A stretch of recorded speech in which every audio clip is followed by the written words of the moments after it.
বিনোদন.com-এ আপনাদের সবাইকে স্বাগতম। আরো একটা নতুন দিন শুরু করছে বিনোদন.com। Web series detective Charulata trailer launch ও বাংলা সিনেমা পুরাতনের ট্রেলার ও সাংবাদিক সম্মেলনের যাবতীয় খবর থাকছে কোথায় কি যা দিয়ে শুরু এবারের বিনোদন.com। পরে আপনাদের চোখ রাখতেই হবে আমাদের গানফানে, যেখানে রয়েছে মিথ্যে স্বপ্নের মিউজিক ভিডিও প্রকাশের যাবতীয় খবর, আর সবশেষে বিনোদনের চার চরক তো থাকছেই।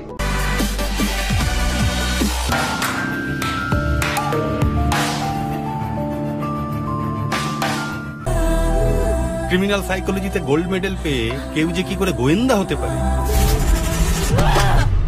পুরুষতান্ত্রিক গোয়েন্দা সমাজের ভিড়ে আসতে চলেছে নারী গোয়েন্দা চরিত্র।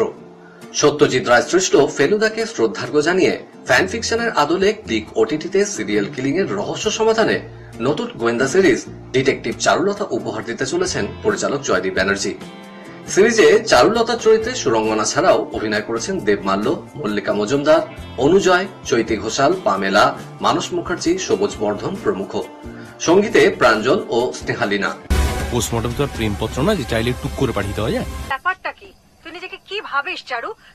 ওই নামটা আবার বলো না, ওটা বললেই আবার কপিরাইটে কেস খেয়ে যাবো। শার্লকটাই বেটার ছিল। সম্প্রতি মধ্য কলকাতার এক ক্যাফেতে হয়ে গেল সিরিজের ট্রেলার লঞ্চ, যেখানে উপস্থিত ছিলেন সিরিজের পরিচালক সহ অন্যান্য কলাকুশলীরা। পরে আমাদের মুখোমুখি হয়ে তারা কি জানালেন, চলুন শুনে নি। এটার ভাবনা, এটা অ্যাকচুয়ালি একটা ফ্যান ফিকশন। মানে আমার যে এই সিরিজের সৌমিত দেব, আমার কো রাইটার সৌমিত দেব, একটা ব্লগ লিখতো, তার নাম ছিল ফেলুদি। তো সেই ফেলুদি থেকেই প্রথম এই ফেলুদার ফ্যান ফিকশন, যে আজকের কলকাতায় যদি ফেলুদা থাকতো এবং সে যদি মহিলা হতো তাহলে কেমন হতো, এই জায়গা থেকে আইডিয়াটা আসে। সন্দীপ রায় কিন্তু খুবই স্পোর্টিংলি আইডিয়াটা অ্যাকসেপ্ট করেন, সেইখান থেকেই ডিটেকটিভ চারুলতার নামটা আসে। কিন্তু চরিত্রটা একই রয়েছে এবং যে ফ্যান ফিকশনের যে ফ্লেভারটা সেটা অক্ষুণ্ণ রয়েছে, এবং বাংলার যে ফেলুদা সহ সমগ্র যে বাংলা গোয়েন্দা সাহিত্যের ইউনিভার্স, তার প্রতি আমরা তার ফ্যান বয়, এবং আমাদের এই ফ্যান বয়দের ট্রিবিউট এই সিরিজটা। দারুণ এক্সাইটেড। নতুন বছর এতদিন নতুন জিনিস শুধু পেয়েছি, এবার নতুন কিছু দেবো। হ্যাঁ, আগে কখনো নতুন বছরে নতুন কিছু দেওয়া হয়নি কাউকে। এবার আপনাদের সবার জন্য বাংলা নতুন বছরে আমাদের সবার সম্মিলিত উপহার হচ্ছে ডিটেকটিভ চারুলতা। একটা সুন্দর নিপাট গোয়েন্দা গল্প, যার মুখ্য চরিত্রে একটি মেয়ে, একটি খুব সাধারণ মাটির মেয়ে, যার সাথে আপনাদের আলাপ হবে এবং তাকে আপনারা ভালোবেসে ফেলবেন। অভিনয়ের সঙ্গে যুক্ত থাকতেই প্রাথমিকভাবে আমার ভালো লাগে, এবং এই গল্পটা গোয়েন্দা গল্প, কিন্তু আমার চরিত্রটা খুবই একেবারে গোয়েন্দা গল্প বললে দু ধরনের চরিত্র মনে হয়েছে। খুন করছে অথবা ঘটনাটা ঘটাচ্ছে আর যে সমাধান করছে, তার মাঝামাঝি জায়গায় আমি দাঁড়িয়ে আছি। আমি খুন করছি না ঠিকই। আমার খুবই ইন্টারেস্টিং মনে হয়েছিল যে আমরা গোয়েন্দা বললেই খুব ন্যাচারালি ভাবি একজন মধ্যবয়স্ক পুরুষ, কিন্তু সেখানে একজন অল্প বয়সী মেয়েকে গোয়েন্দা করা, সেই স্টেপটাই সব থেকে গুরুত্বপূর্ণ। এবং আমাকে যে ভরসা করা হয়েছে এই চরিত্রটাকে, সেটার জন্য আই এম ভেরি গ্রেটফুল। আমি নিজের মতো করে চেষ্টা করেছি যতটা সম্ভব জাস্টিস করার চরিত্রটাকে। মেয়েটা সাংঘাতিক কনফিডেন্ট, ভীষণ অ্যারোগেন্ট, খুব অবজারভেন্ট। কাজেই আমি একটা চরিত্র গঠন করার চেষ্টা করেছি নিজের মতো করে, এবং পরিচালক এবং বাকিদের সাহায্যে। আলাদা করে কোনো গোয়েন্দা গঠন করার চেষ্টা করিনি, কিন্তু বাকিটাই, কারণ আমি পুরোটাই স্ক্রিপ্টকে ভরসা করতে পেরেছি এবং পরিচালককে ভরসা করতে পেরেছি। বাকিটা তো দর্শক বলবে, দেখা যাক। আমার এই এন্টায়ার টিমটার সাথে আমার প্রথমবার কাজ, এটা আমার প্রথম কাজ, বাট আমার খুবই ভালো লেগেছে এই এন্টায়ার টিমের সাথে কাজ করে। Plus Joydeep da as a director is stunning. He is very helpful, very supportive. On the set he was so cool. সব থেকে বড় কথা হচ্ছে যে আমি যখন শুনি যে female is playing the detective role, I was very proud, and finally some changes are coming up, so very excited.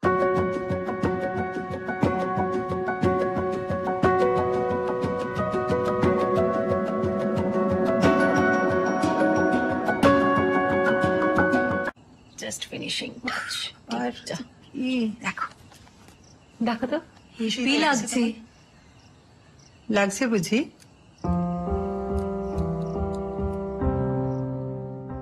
14 বছর পর বাংলা সিনেমায় ফিরতে চলেছেন বর্ষিয়ান অভিনেত্রী শর্মিলা ঠাকুর।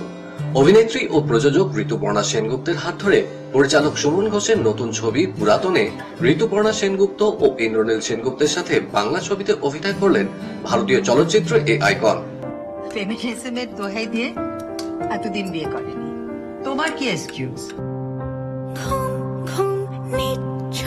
মন খোয়াশায় বইছে ওইছে মেঘের নেশায়,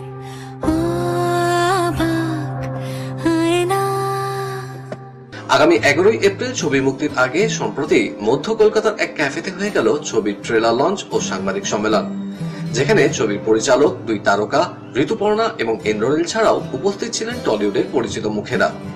পরে আমাদের মুখোমুখি হয়ে পরিচালক ও ছবির 2 তারকা জানালেন, শর্মিলা ঠাকুর মানুষ হিসেবে আমার তো আর কিছু বলার নেই। প্রচন্ড আধুনিক একজন মহিলা এবং অনেক গল্পের ভান্ডার, মানে সত্যজিৎ রায় থেকে উত্তম কুমার থেকে সৌমিত্র কাকু, সবার ব্যাপারে এগুলো আমাদের কাছে একটা শিক্ষার মতো, ক্লাসের মতো ওনার মতো একজন অভিনেত্রীর সঙ্গে পাওয়া। বাট আমার যেটা বলার যে ওনার নিষ্ঠা এখনো, মানে এখন 80 বছর বয়স, যেই ডেডিকেশন নিয়ে উনি কাজটা করেছেন সেইটা হ্যাটস অফ টু হার, ওনার পুরো কৃতি।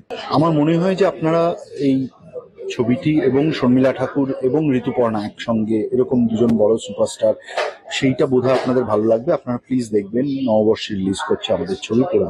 ভালো মনের মানুষ প্রয়োজন হয় আমাদের ইন্ডাস্ট্রি, এবং উনি যেভাবে সুমন যেটা বলছিল, গৌতম বলছিলেন যে ঠিক হয়েছে তো আরেকবার করবো, আমার ভাষাটা ঠিক হলো, গলাটা ঠিক হলো, বলে ওনার মতো একজন স্টার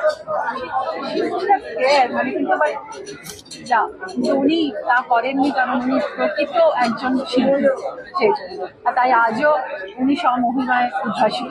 আমার তো সাংঘাতিক ভালো লাগছে, মানে আমার মনে হয় যে এটা আমার সৌভাগ্য যে এই ছবিতে, যেখানে শর্মিলা ঠাকুর 14 বছর পর বাংলা সিনেমায় ফিরছেন, সেইখানে সুমন ঘোষের মতো একজন ডিরেক্টর আমাকে চুজ করে নিলেন এই রোলটার জন্য। এই চরিত্রটাও খুব ইন্টারেস্টিং, আর সিনেমা স্ক্রিপ্ট মানে সবকিছুই ভালো। কখনো হয় না যে সবকিছুই একসঙ্গে মনে হয় ভালো হয়ে গেছে।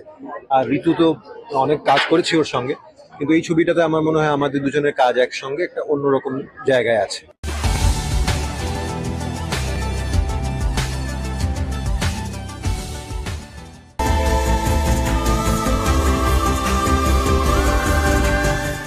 মিথ্যে স্বপ্ন, মিথ্যে খেলা ছিল কাব্যের মতোই স্বপ্নময়।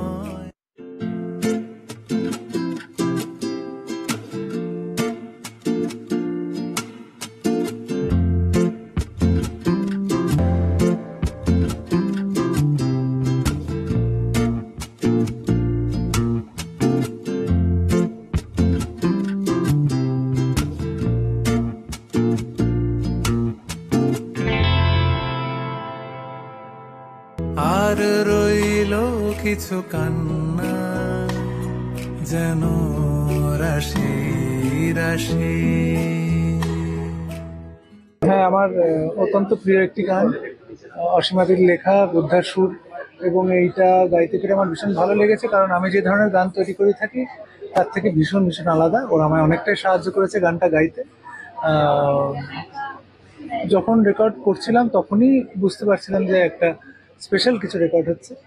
আজকে যখন মুক্তি পাচ্ছে, যখন ভিডিওতে অঙ্গনাকে দেখছি, সব মিলিয়ে দেখছি, আমার ভীষণ ভালো লাগছে। মিথ্যে স্বপ্ন কিন্তু সুন্দর একটা স্বপ্ন, এবং সেই স্বপ্নটা আজকে রিয়ালিটি পাচ্ছে। আজকে ইটস মাজ্জার এই গানটি রিলিজ হচ্ছে 5টা নাগাদ, এবং এত সুন্দর একটা স্বপ্নময় দিন কেটেছে অ্যাকচুয়ালি গানটা শুট করতে করতে। অনুপমদার সাথে আমার দ্বিতীয় কাজ এই নিয়ে, আর দুটো আলাদা প্ল্যাটফর্মের জন্য। ইটস মাজ্জার সাথে প্রথম কাজ আমার, ইটস মাজ্জা প্রথমবার বাংলা এসছে এবং তাদের সাথে প্রথম কাজ করছি আমি।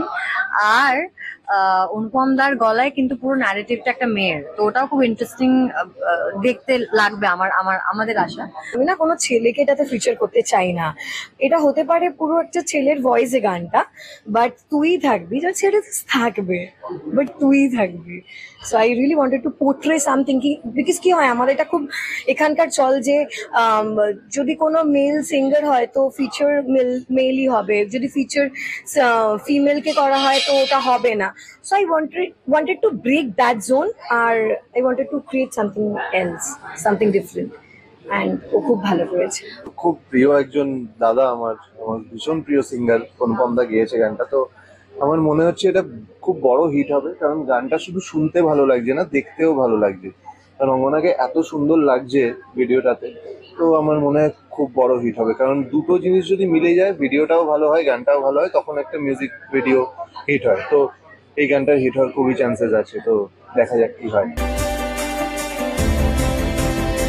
দিবারের রিমেক বানাচ্ছেন রাজ চক্রবর্তী, আর তাতেই থাকছেন দেব ও জিৎ।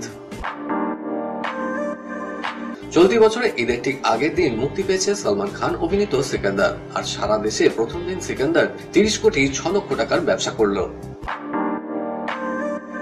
এবার সৌরভ গাঙ্গুলির বায়োপিকে মুখ্য ভূমিকায় অভিনয় করতে চলেছেন রাজকুমার রাও।